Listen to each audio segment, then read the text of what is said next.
it all started just as an excuse to get away from the farm, to be honest. We just, you need to get away every now and again, and if we put the work in training a horse, that was our excuse to leave the farm, and so we started in point to points and built it up from there.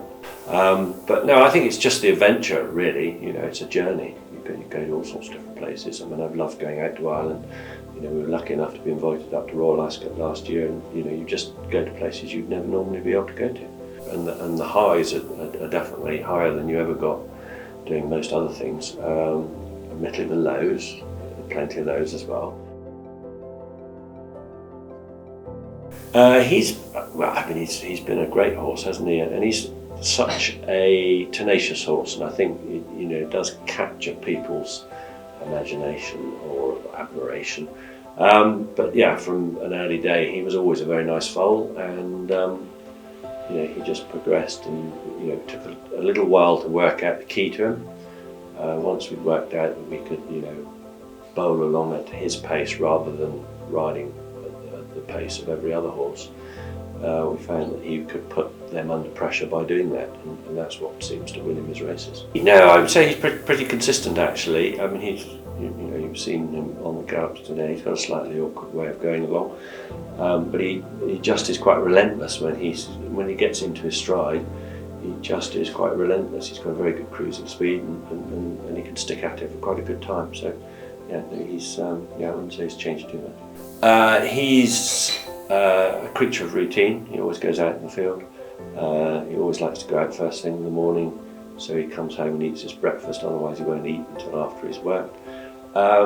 We don't counter him on the circle gallop. He's horrendous when he goes around there, so he's either on the gallop or up on the fields, and that seems to suit him pretty well. He did seem to look like he really enjoyed Ascot, and look, we didn't have too many other places to go. He wants softish ground, and Cheltenham by and large is always too quick anyway, and he seemed to enjoy it around Ascot, and it was a lovely valuable prize, and it was fantastic that we went on and won it.